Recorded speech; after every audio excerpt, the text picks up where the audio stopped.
This is episode 30 of Hoops Forum, a production of Radius Athletics and a Quick Timeout podcast. I'm Tony Miller, and I'm joined once again this week by my co-host, Randy Sherman. Thanks to our sponsors over at 323 Sports. Right now, they're offering several options on team packs, including one for under $100. Includes a jersey, shorts, tee, and a backpack. To find out more about what 323 Sports can do for your sports program, just email sales at 323sports.com. They'll be sure to do it right for your sports program. This is the third episode in our series on the pack line defense. Last week, we discussed the finer points of closeouts as well as ball screen defense.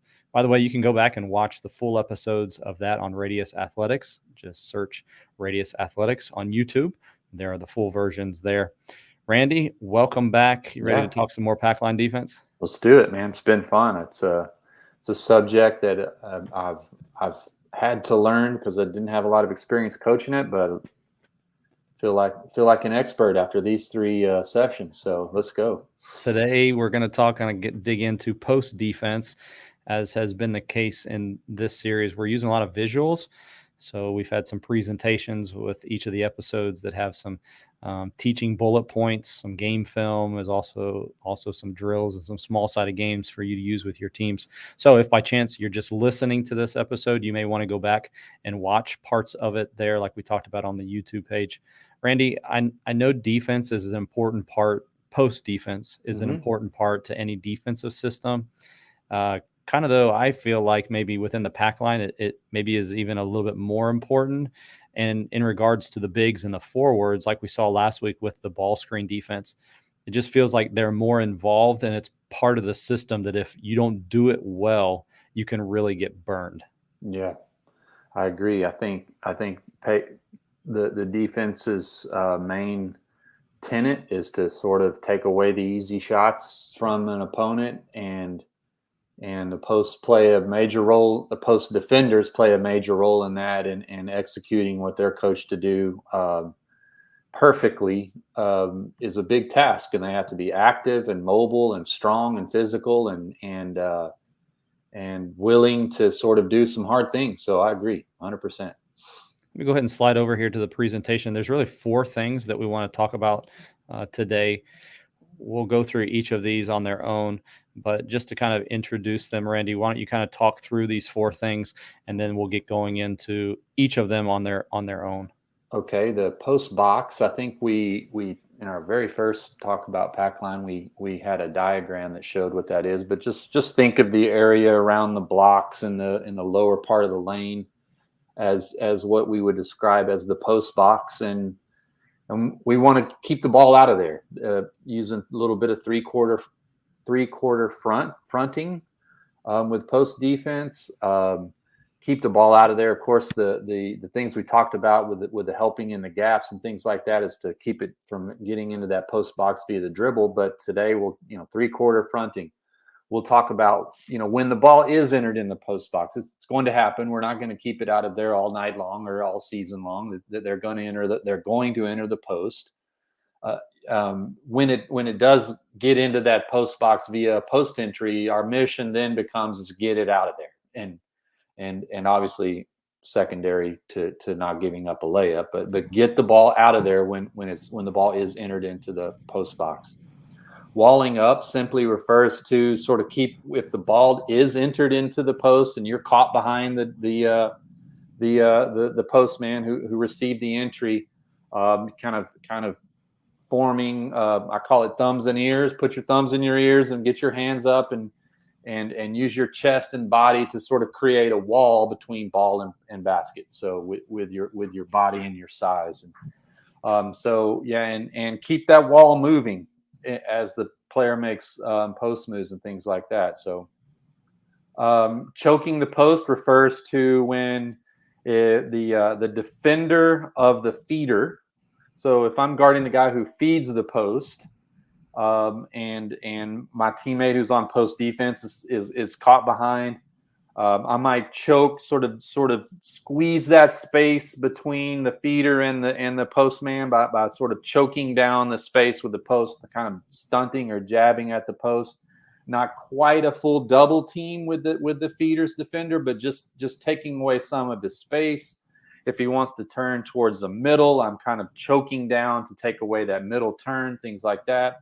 But it's just getting a little help from the feeders defender to close some space, maybe swipe at the ball if a big, brings it down too far or something like that. But not quite a double team, but just a little stunt and a little space closure from the feeders defender.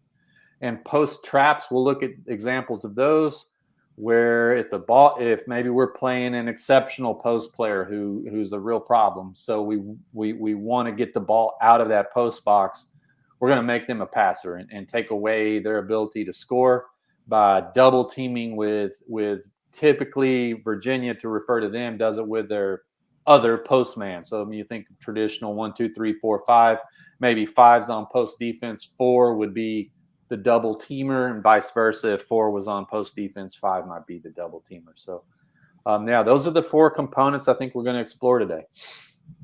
First week, I suggested coaches, if you don't do this already, that you put down the lines that we have here on the screen, whether that's your pack line, putting down the dashed line, or even marking off the post box, just to really help players kind of visualize that. Yep. I think one of the benefits too of if you really teach your players well to deny and eliminate any catches there in that post box, it really does shrink the floor, because if everyone else is doing their job, you've eliminated essentially the corners, the top 2 corners of the court. And then you're also eliminated whatever option they have to throw it into the post box. That limits what the offense can do with just basically the middle third of the floor there. Which is why I felt like it really helped our team that wasn't very athletic. It shrunk the floor, and it gave us a better chance when we were playing with not as athletic and shorter players. Yeah, that's one of the better explanations that I've heard. So I'm glad you shared that of sort of like your defensive spacing. Like we think of spacing in terms of offense, but in defense, the commandment is to restrict space, right? So offense wants to expand and use space. Defense wants to restrict space, and all these things like using the post box and not allowing catches there, and your stance angle that we talked about in previous episodes. Like that's an excellent explanation of restricting space with your defense. All right, let's go ahead and talk about walling up here. Okay. Show it through some video, and then maybe break down some. Yeah, just before you play the video, the photo there is a really good example. Like the thumbnail of the YouTube, you can see he's beginning to raise his arm, gets thumbs and ears, and is kind of using his chest, his torso, if you will, to sort of wall up the defender with the ball there, or the offensive player with the ball there. So yeah, the photo is a good example. Also, sure. All right, so here we're caught behind, but one thing you'll see him immediately sort of pop back, put thumbs and ears, and the big thing, he's showing the official his hand, so he's not he's not risking getting a slap down call on him or something like that. The big thing that I note is just how active his feet are, and he's not, and as the guy's making moves and trying to go up and under. I think the teaching phrase Virginia uses is be a wall on wheels. So like I've got my hands up, and as the guy's trying to make moves, I'm just sort of like moving that wall to stay between ball and basket. Showing the official my hands and just trying to wall up and be big and tough to score over and tough to turn around on and things like that. So good examples there. A couple of things that I notice, I've communicated it to players, and it seems to have helped, is to teach them to get in that big X position, the wider that your legs can get without limiting your mobility, like you just said. Then also getting your arms big and wide as well allows you to be hard to spin off of. For some reason, a lot of post defenders will go narrow, and that's when they get spun off start leaning and putting body weight, and then you just a good defender just uses that for leverage. Yeah. Yeah, I mean that's a good offensive player. Yeah, that's a great point. Like the Virginia players you notice they're vertical. There is no leaning forwards. There's really even no like banging. Any kind of banging is coming into them, and they don't even give the guy much space. I mean, they do go chest to shoulder with a lot of these guys. I don't know if anybody remembers back, like Duke had a guy, Sheldon Williams. He was an incredible shot blocker, and I think one of the things that really helped him was the fact that his hands were already prepared up nice and high. And most post players don't play like that for some Yeah. reason. I think it prepares you to rebound a basketball. It helps you to contest the shot. I noticed that was another key point, is that they don't actually go narrow, but they'll try to contest and block the shot with one hand. They'll jump. You've got that infinite from the ground to the ceiling thing, so you can avoid fouls. There's just like I feel like a lot of positives that come by just teaching those few small micro skills. Yeah, and if you look at it from the offense perspective, which is just something I can't help but do, and a lot of the shots in these clips end up being, because of the physicality of the Virginia defenders, they're holding their space, using their torso to wall up. A guy ends up taking a contested turnaround 2-point shot outside the paint. That's like the lowest analytic shot you can design. So, yeah. That's a good point. Okay, next one here. Let's go ahead, talk about choking the post here. So moving on to the next one. Okay. Yeah, so here you're going to see the defender guarding the guard who feeds the post. Just sort of using a little bit of stunting and timely swipes and things like that to disrupt the post player's moves. So yeah, so there we've got a guy walled up. The ball's been entered into the post, and the guy guarding 0-0, the feeder, gonna choke down a little bit. Let's see if we can find another example here. Yeah, so see how he kind of just chokes down, and he's there to just sort of pester the guy. Number 11, just choking, just confining that space without fully committing to a double team, and just giving the guy a little bit of something to think about before he makes a hard turn to the middle. You sometimes get some steals and deflections off of it, just like the last clip there. Yeah, maybe your teammate turns him back into you, and you're there waiting to swipe it. Yeah. I feel like it's just another factor for the offensive player to have to think about.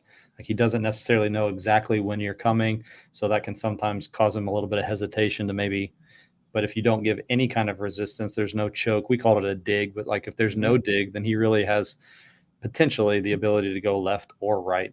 Yeah, and this kind of keeps him guessing a little bit, and just adds another factor into his thinking that he has to think about. So one thing that I would point out that that a little subtle teaching point that I don't see Virginia doing, but it was something I picked up along the way on that. When you're choking the post or digging, like you called it, is dig with your palm up rather than palm down, and sort of like think of like, because that's sometimes going to get a foul called on you, or a guy brings the ball up through and you're swiping down. But sometimes if you'll just dig in there with palm up, and a postman will bring the ball down and bring the ball right to your hand, and you just pop it up and dislodge it that way. Yeah. That's a good point. Okay. Let's see here. This is not necessarily, you can call it a small-sided game if you want to, but we will sometimes, this is an early on drill that we'll use. So just with 2-on-2, we'll have a coach enter the ball into the post, and then on the catch, we may choke the post. You could even use this. We'll talk in a minute about like doubling the post if you want to kind of go practice doubling the post, depending on where you're sending your doubler from. But just making sure that, like you said, you're checking for that they're not over committing sometimes. Like, you don't want to go dig or even go all the way down too far and leave a good shooter open out there. That was one thing that our guys sometimes struggled with. They'd get too aggressive on the digs or the chokes, and it would lead to a long closeout and an open three for the offense. Yeah. So just checking their position. You can also check the post defender to make sure he's walling up with the right technique, and then just play live 2-on-2 in a 7-second session or something like that, and then flip it. You got an easy small-sided game there. Yeah, and from the offensive perspective, we could work on post technique. We could and enter and relocate a good concept, just general offensive concept. If I enter the post, don't stay where I entered it from. Move, if the guy is choked down and then I've relocated somewhere, maybe he turns his head and I'm not where he left me. So I could get an inside out kick out that way. So yeah, you're working offense and defense here, and punishing a team that maybe gets a little overcommittal with choking and double teaming. So yeah. I think most probably coaches observe this in the video, but we used to teach actually like get your butt. So X1 there, get your butt to the baseline and make sure that you can see your man and also see the basketball. So we don't want to overcommitting to the post player and turning our back on a player and he does a Laker cut or something like that and you miss him. I noticed that Virginia, several times they didn't do when the ball was entered from the wing, they didn't do butt to the baseline, but they did like butt to the elbow. But in both cases, you're not, like I said, turning your back on your man, which can obviously lead to bad things. Yeah, just keeping split vision where I can see ball and man and not getting too man or ball conscious. Yeah. Okay, and this is another choke in the post situation you can use. Yeah, just a very similar type drill. Just I think I called this 2v2 choke, where you're going to enter it, choke with the feeders defender, working on all the same things, relocating the guard who fed the post. So it's an offense defense drill, and you can advance it too to where it's once it goes in, comes back out, it's live, something like that. So working on all the post techniques we talked about, all the choking techniques we talked about into 2v2 live on the kick back out. You can teach your post how to post and seal. You get a catch, you make a move or two, you don't get it, you throw back out, you repost. So just playing the two-man game from wing and post and post defense with the wing and post defender. And the last point here, post traps. What should they look like and how should we play out of them? Man, I think this is probably the most just beautiful thing to watch them do when they're on with this and really commit to it. The post traps just sort of brings it all together. The on-ball defender, the post defender. The way I taught post doubles would be if I'm the on-ball defender and I know we've got in the game plan or something, we're going to double this guy when he gets it in the post or this girl when they get it in the post. The on-ball defender is just don't let him turn baseline. The trapper is don't let him turn middle. So like he tries a drop step baseline and he turns right back into that double teamer and we form a really tight post trap. And again, the mission is when the ball got in the post box, get it out. This is a 911 emergency, and if it's a really good player, a good big guy that our opponent has, we want to get it out. Get it out. Make someone else beat us, or what you're doing is you're forcing a guy who probably doesn't do a lot of passing and seeing and assessing the floor have to be a passer out of a double team. Have to find skip passes and cutters and things like that when you put two on the ball, someone's open, but you're making a guy who's not used to finding open teammates out of a double team make that decision. And to your point, I think Virginia makes it even harder on that guy when they send the other big, who then obviously because of his height, and then you put your arms up in the air, makes it even taller, really takes away vision for that post player. Yeah, so man, they spring these. Their timing is good. These are all, quintessential examples. Yeah, and the timing, you can tell he knew it was his job, and he's just kind of waiting on it to go in there. And it's important. You see the two labels on the screen there that we get nail and rim from the players outside of that trap too. And the timing of these, and again, they don't really stay on it too long. They kind of get on it and get off.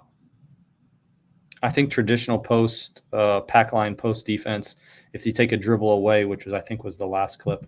Yeah. Okay. But if you take a dribble, this is the clip before that, so give it one more. Yeah. If you take a dribble away, you take a dribble. Yeah. That calls off the double. The ball's not in the post box now. He dribbled out of that space. Yeah. And really key, having the guy that's protecting the rim dropping down to the front of the arc there so that you can take away any cutters. And then also so you don't get cut back door on the weak side here. Yeah. So nail and rim to protect any rip cuts. Yeah. And they go right away and they go quick. They know it's coming. They know, and they're well drilled, I'm sure, at this, and approach with your hands high. So if the guy feels it and he turns and he feels you coming, you've already got your hands high, so you can maybe get a deflection that might force one of these interceptions we're seeing here. And here's Wisconsin; they always have a good big, so that the double team plan was in there. And now both guys kind of show that wall on wheels technique of big X, thumbs and ears, using your torso to close down that space. Another point I would say that like absolute just cannot do is if we get a guy in a post trap, we've closed all the space, we're belly button to belly button, like don't foul, like don't slap down. This is a real disadvantageous spot for the offenses. Don't let them off the hook. Like they're gonna turn it over. We're gonna get a deflection, turnover, convert defense to offense. Don't foul on a trap. All right. Small-sided game here. Again, just with the coach throwing it in there and allowing the pass to be thrown in. And then as soon as the ball goes in, then you can go ahead and rotate. You mentioned to me, we talked about the X4, the other post going and trapping. Have you ever seen anybody else, different player go?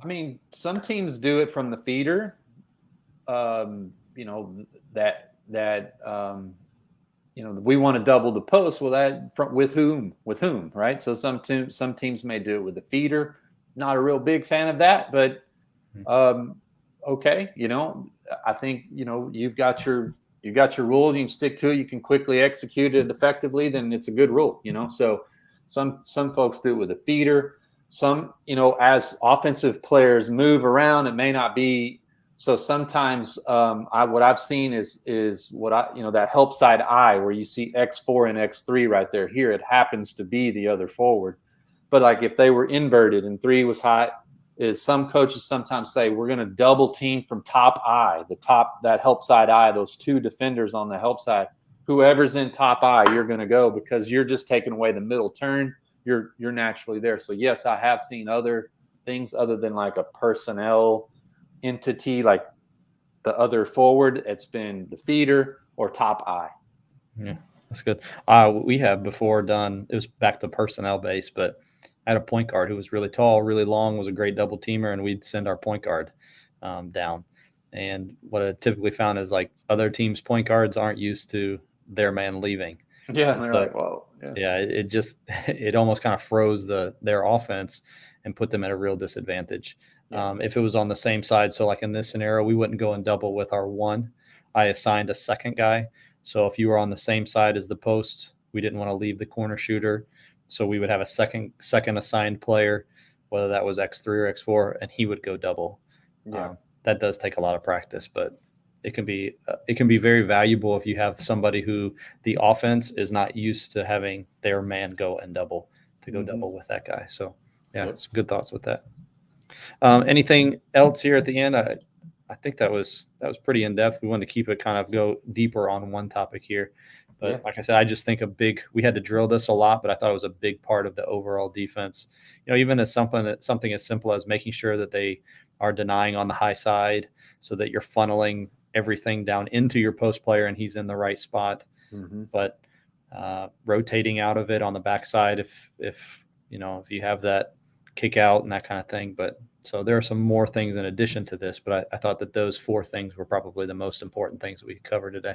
Yeah, absolutely. I'd say on the 2 things that we talked about, the choking and the post traps, the post doubles, it's timing is everything. We're with that post double, we're wanting to kind of have an element of surprise where the player who we just entered it into, kind of turns himself into trouble because we spring this trap on him with good timing. The choking, same thing, good timing, don't overcommit. And I think something that you work on daily and just sort of let players get a feel for, it's, like you talked about, not getting too man or ball conscious and on the timing of the traps, just springing it like right at that right time. Just take some practice and I would say too that like one thing that, I have a little experience with doubling the post, coaching that I noticed as we did it was the turnover that we're hoping to elicit's probably not going to come from one of the two guys on the ball. So like I had to kind of like, in my case, the young women I coach, like keep them from like, we're not sending you to trap to steal it. So, easy with the slapping and the reaching and all that. We're just sitting you on a trap to take away vision and make this player pass out of a double team. Now, I do want those hands up, and if we can get a tip, a deflection coming out of that, then man, we're off to the races probably with a deflection.